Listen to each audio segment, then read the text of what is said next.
ആളുകളെ വെറുക്കുമ്പോൾ, ആളുകളോട് ദേഷ്യം മനസ്സിലുണ്ടായിരിക്കുമ്പോൾ നമ്മൾ ആരെയാണ് വെറുക്കുന്നത് അവർക്ക് കുഴപ്പമൊന്നും ഉണ്ടാവില്ല. പക്ഷെ നമ്മുടെ മനഃശാന്തി ഇല്ലാതാവും.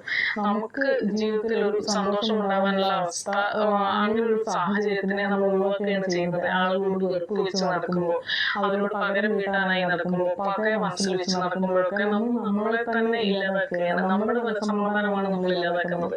വെറുപ്പ് എന്ന് പറയുന്നത് ഒരു ഇമോഷണൽ പാരസൈറ്റ് ആണ് എന്നാണ് പറയുക. നമ്മുടെ എനർജി ഇല്ലാതാക്കുന്ന, നമ്മുടെ ഊർജ്ജം ഇല്ലാതാക്കുന്ന ഒരു പാരസൈറ്റ് ആണ് ഈ വെറുപ്പ് എന്ന് പറയുന്നത്. നമുക്ക് എന്തെങ്കിലും ഒരു കാര്യം ഇഷ്ടമല്ലെങ്കിൽ അത് നടക്കാതിരിക്കുക, അതിനെതിരെ എന്ത് ആക്ഷൻ എടുക്കാൻ പറ്റുമെന്ന് നോക്കുക, എന്നിട്ട് ആ കാര്യം ചെയ്യുക.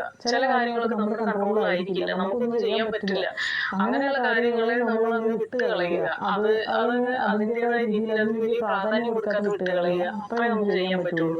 നമ്മുടെ നിയന്ത്രണത്തിലല്ലാത്ത കാര്യങ്ങൾ ഓർത്ത് ടെൻഷൻ അടിക്കുക, നമുക്കൊന്നും ചെയ്യാൻ പറ്റാത്ത കാര്യത്തിൽ